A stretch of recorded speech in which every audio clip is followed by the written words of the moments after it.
Hello बच्चों, hope कि आप सब बहुत ज़्यादा अच्छे होंगे। इससे पहले हमने 2 वीडियो लेक्चर बनाया हुआ था इस चैप्टर आपके जो पहला वाला चैप्टर रियल नंबर्स का, और आज ये इस सीरीज़ का लास्ट वीडियो लेक्चर होने वाला है, क्योंकि आज आपका एक्सरसाइज 1.2 हम खत्म कर देंगे। और जैसे ही हम 1.2 खत्म करेंगे आपका ये पूरा चैप्टर खत्म हो जाएगा। एक बार रिकॉल करा दूं, सबसे पहले वाले वीडियो लेक्चर के अंदर हमने आपको पढ़ा था रियल नंबर्स के बारे में, पूरा एकदम डिटेल में हमने सारी चीज़ें देखी थी कि रियल नंबर्स क्या होते हैं, नेचुरल नंबर क्या होता है, होल नंबर क्या होता है, 1/0 क्या होता है, 0/1 क्या होता है, सारी चीजों को हमने देखा था। सेकंड पार्ट के अंदर हमने आपके एक्सरसाइज 1 को कंप्लीटली सॉल्व किया था। अब हम बात करने जा रहे हैं और सॉल्व करने जा रहे हैं आपका एक्सरसाइज 1.2 का। Believe me, it is very important for you. और आज इस वीडियो लेक्चर के अंदर सिर्फ एनसीईआरटी ही नहीं, भले यहाँ पर एनसीईआरटी लिखा है, बट मैं आपको आर डी शर्मा के भी कुछ क्वेश्चन कराने वाला हूँ और दिखाऊंगा कि किस टाइप के क्वेश्चन उसमें आते हैं, है ना। तो ये एक वीडियो लेक्चर आपके लिए वर्थ इट होने वाला है। और आप एक एक चीज़ों को बहुत ध्यान समझिएगा। अगर आप कॉन्सेप्ट पूरा क्लियरली समझ जाते हो तो कोई भी चैप्टर आपको टफ नहीं लगेगा। इस चैप्टर को स्टार्ट करने से पहले या इस वीडियो लेक्चर को स्टार्ट करने से पहले मैं आपको एक चीज़ें क्लियर कर दूँ, एंड दैट इज कि सर को प्राइम। तो को प्राइम क्या होता है? तो हर वो नंबर जिसका कॉमन फैक्टर केवल 1 होता है, यानी जिसमें कॉमन केवल 1 है, उसे हम क्या बोलेंगे? को प्राइम। सर अब को प्राइम पर हम क्यों बता रहे हैं, अब आपको समझ आएगा। पहला क्वेश्चन है बच्चा कि prove that root 5 is irrational. तो आपको पहले अज्यूम करना पड़ेगा। Let us assume let us assume that root 5 is rational number. Root 5 is rational number. अब आपने जब ये अज्यूम कर लिया कि रूट 5 आपका जो है रेशनल नंबर है, तो इसका मतलब आपको क्या प्रूफ करना पड़ेगा? That sir root 5 is equals to A upon B. A upon B, P upon Q, M upon N, कुछ भी आप नाम लिख सकते हो। अब मेरा नाम निखिल है, मेरे परम मित्र का नाम ओम है, तो मैं एन बाई ओ भी ले सकता हूँ। हालांकि नो बनता है, पर ऐसा कुछ होता नहीं है। ओ एन हो जाता है ना, ऑन हो जाता है ना एनर्जी। चलो, अब root 5 is equals to A upon B हो गया, क्लियर है। अब यहाँ पर आपको एक चीज लिखना पड़ेगा कि ए एंड बी आर को प्राइम। इसका मतलब क्या होगा बच्चा कि रूट 5 को या फिर किसी भी चीज को अगर हम क्या लेट कर ले रहे हैं कि ये हमारा पी बाई क्यू के फॉर्म में, ए बाई बी के फॉर्म में, इसका मतलब क्या होगा कि ए अपॉन बी हमारा को प्राइम होता है। यहाँ पर देखो एक मेथड आता है जिसको हम बोलते हैं कॉन्ट्राडिक्शन मेथड। कॉन्ट्राडिक्शन क्या होता है बच्चा? तो कॉन्ट्राडिक्शन का मतलब होता है मतभेद। अब जैसे मान लो किसी चीज को लेकर के मेरा अजम्पशन कुछ दूसरा है, आपका अजम्पशन कुछ दूसरा है, तो हमारे और आपके बीच में क्या हो जाएगा सर? मतभेद हो जाएगा, या फिर क्या हो जाएगा? कंट्राडिक्शन हो जाएगा कि नहीं भाई मैं सही, मैं कहूंगा नहीं मैं सही। तो ये क्या होता है? कॉन्ट्राडिक्शन मेथड होता है। तो यहाँ पर आपको क्या करना होगा? कॉन्ट्राडिक्शन ही आपको लिखना पड़ेगा, अच्छे से शो करना पड़ेगा। अब रूट 5 को आपने क्या लिख कर लिया? ए अपॉन बी। अब आप इसको क्या कर लो? चेंज कर लो, तो ये आपका हो जाएगा, क्रॉस मल्टीप्लाई कर लेंगे तो ये आपका हो जाएगा A is equals to root 5 into B. अब यहाँ पर आपने क्या कर लिया? जैसे आपने इसका साइड चेंज कर लिया, यहाँ पर आप क्या कर लोगे? अब आप यहाँ पर कर लोगे स्क्वायरिंग बोथ साइड। आपने क्या कर लिया? अगला स्टेप, स्क्वायरिंग बोथ साइड्स। और जैसे ही आप स्क्वायर करोगे इन दोनों साइड का, तो आपका निकल करके आउटपुट क्या आ जाएगा? So it will be sir A square is equals to root 5 B square. बहुत इजी मेथड है, बहुत हलवा मेथड है, बस एक बार समझ जाओ, बहुत अच्छे से कर लोगे। फिर वैल्यू आपको रूट 3 दे दे, रूट 9 दे दे, रूट 9 तो हालांकि परफेक्ट स्क्वायर है, रूट 7 दे दे, रूट 11 दे दे, रूट 13 दे दे, आप बहुत इजीली कर लोगे। यही मेथड सब में करना है। अब ये क्या आ जाएगा बच्चा? तो ये आपका जाएगा ए स्क्वायर, रूट से स्क्वायर कैंसिल आउट हो जाता है, आपको पता होगा, ये हो जाएगा 5b स्क्वायर। अब यहाँ पर आपने क्या लिख कर लिया? इक्वेशन 1। अब यहाँ से देखो एक चीज क्लियर हो रहा है क्या? यहाँ से एक चीज ये क्लियर हो रहा है कि if A square is divisible by 5, so it can also be divisible by it can also be divisible by किससे? किससे भैया? तो डिविजिबल बाई ए। यानी ए स्क्वायर अगर डिविजिबल है, यानी कि 5 डिविजिबल अगर ए स्क्वायर से है, तो हमारा ये जो आपका 5 है, ये ए का भी डिवीजन होना चाहिए। तो यहाँ पर आप क्या कर लोगे? यहाँ पर आप फिर से लेट कर लोगे कि ए इज इक्वल्स टू 5c। इसका मतलब आपको क्या प्रूफ कर देना है कि अगर हमारा ए स्क्वायर 5 का डिविजिबल हो सकता है, या 5 जो हमारा ए स्क्वायर का डिविजिबल हो सकता है, तो क्या ये ए का भी डिविजिबल होगा? बिल्कुल होना तो चाहिए। तो हमने क्या लेट कर लिया? A is equals to 5c। Again आपने क्या कर लिया? Squaring both side, squaring both sides. और जैसे ही आपने इसका भी स्क्वायर कर लिया बच्चा, तो ये आपका निकल कर क्या गया? A square is equals to 5c square.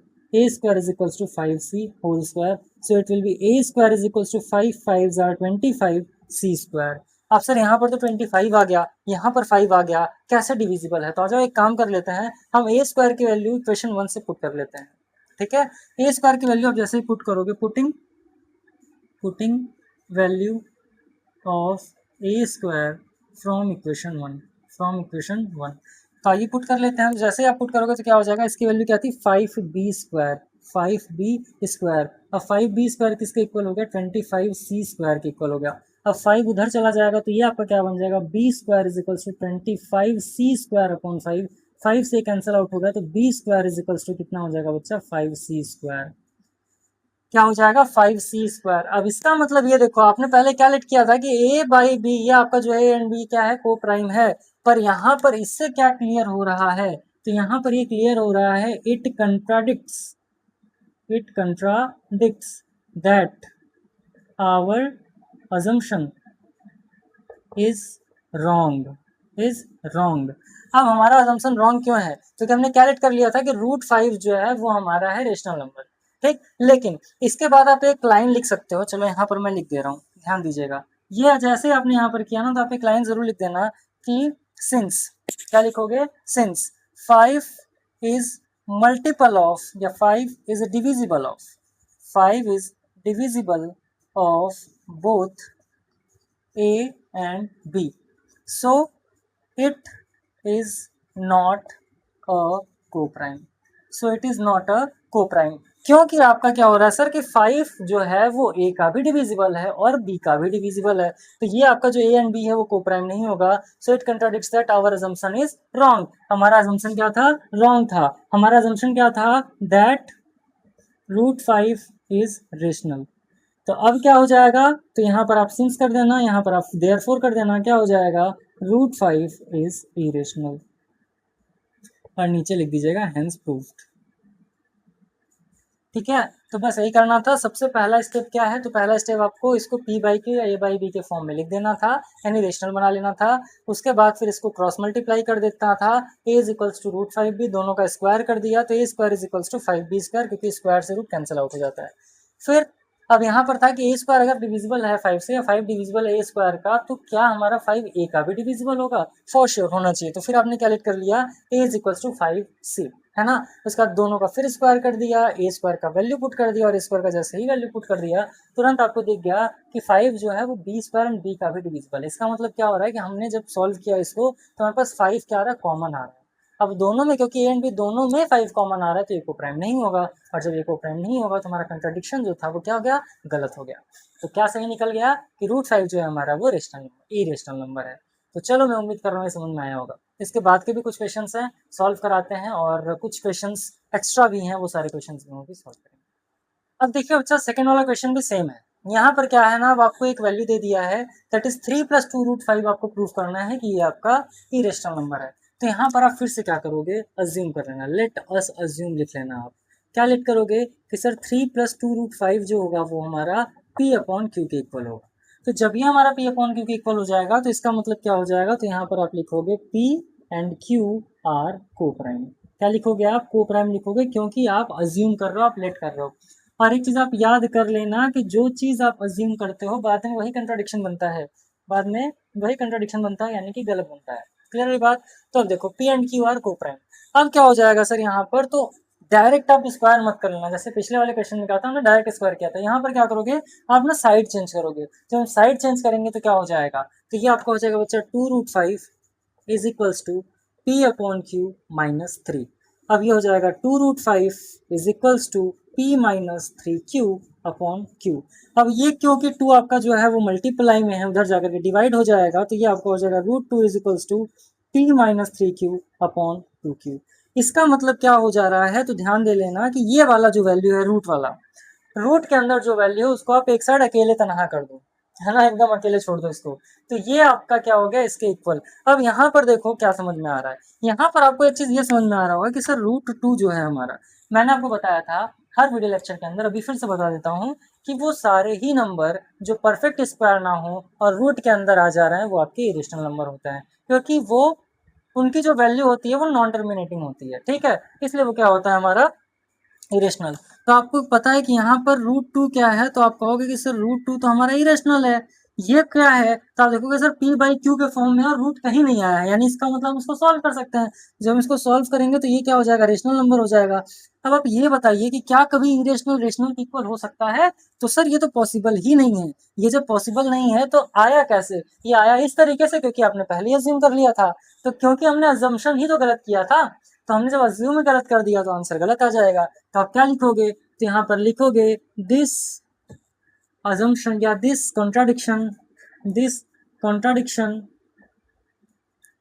arisen because our assumption was wrong। ठीक, तो यहाँ पर क्या हो जाएगा, therefore 3 plus 2 root 5 is irrational number।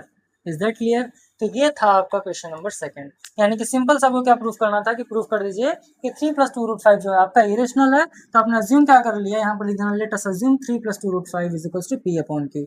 यहाँ पर आपको कुछ स्क्वायर करने की जरूरत नहीं है, किसी भी चीज की नीड आपको यहाँ पर नहीं है। आपको सिर्फ और सिर्फ सिंपल सा काम क्या कर देना था कि आप ये वाला जो वैल्यूज को आप इस साइड लेकर के चले आए। क्लियर हो गई बात? तो चलो इसके बाद इस एक्सरसाइज का एनसीईआरटी के लास्ट के 3 पार्ट्स बचे हुए हैं एक क्वेश्चन के, वो मैं कराऊंगा। उसके बाद हम आएंगे आरडी शर्मा के, और बहुत सुंदर सा क्वेश्चन मैं आपको कराऊंगा, और आप भी ट्राई करना खुद से करने का। जब हम क्वेश्चन वगैरह सॉल्व करा रहे थे तो मैं ये उम्मीद करके चलता हूँ कि आप अपने साथ में कॉपी पेन लेकर के बैठे होंगे। ठीक है, आप कॉपी पेन लेकर के बैठो, जो क्वेश्चंस कराया जा रहा है खुद से भी सॉल्व करो। यहाँ पर मैंने सॉल्व किया, देखने में बहुत इजी लग रहा होगा कि सर ये तो बहुत इजी है, फिर आप जब करने के लिए बैठोगे ना तो कहीं ना कहीं गलतियां हो जाएंगी। इसीलिए कहता हूँ कि कॉपी पेन के साथ बैठिए, खुद से भी ट्राई करिए सॉल्व करने का। चलिए इसको इरेज करते हैं और बाकी जो क्वेश्चन है सॉल्व करके आपको बताते हैं। तो अब इस एक्सरसाइज का लास्ट क्वेश्चन, लास्ट 3 पार्ट्स हैं लास्ट क्वेश्चन के, बट कुछ इंपॉर्टेंट क्वेश्चन हैं जो कि मैं आपको कराऊंगा जो मैंने बताया था। अब जैसे ही दे दिया 1/√2, बहुत सिंपल सा काम करना, कुछ नहीं करना आपको, मैंने स्टेटमेंट बता दिया, वही स्टेटमेंट आप सब में यूज करोगे। अब आपको कैलकुलेट कर लेना है कि 1/√2 is equals to p upon Q, या ही अपॉन भी कुछ भी लिख कर लिया। अब जब आप क्रॉस मल्टीप्लाई कर दोगे ना बच्चा, तो ये आपका क्या हो जाएगा, ये हो जाएगा आपका q। देखो ये आपको हो जाएगा 1 × q is equals to √2 × p। अब मैंने आपको जैसा कि बताया था कि आपको करना क्या है, आपको करना ये है कि रूट वाले को एक साइड कर देना है, बाकी दोनों को एक साइड कर देना है। तो ये आपका क्या बन जाएगा, ये आपको बन जाएगा q upon p is equals to √2।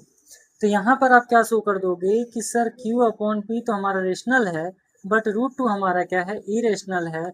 So it contradicts that, यानी यहाँ पर कंट्राडिक्शन क्या निकल रहा है कि आवर अजम्पशन वाज रॉन्ग। हमारा अजम्पशन क्या था, रॉन्ग था, क्योंकि रेशनल कभी भी इरेशनल नहीं हो सकता। सो आप क्या लिख दोगे, 1/√2 इज इरेशनल। अब 7√5, तो सेम यही काम इसमें भी करना है। 7√5 is equals to a upon b let कर लीजिए, फिर आ जाएगा 7 इधर, तो आपका कितना हो जाएगा, ये आपका हो जाएगा √5 ए अपॉन 7b। अब ये आपका क्या हो गया बच्चा, ये आपका हो गया रेशनल, और ये आपका क्या हो गया, इरेशनल। क्योंकि मैं बार बार स्टेटमेंट नहीं लिख रहा हूँ, बट आपको ये काम कर लेना है कि 7√5 है तो ये इधर चला जाएगा, या फिर 7 इधर चला आ जाएगा, तो 1/a/7b, या 1/7 × a/b आप कर सकते हो।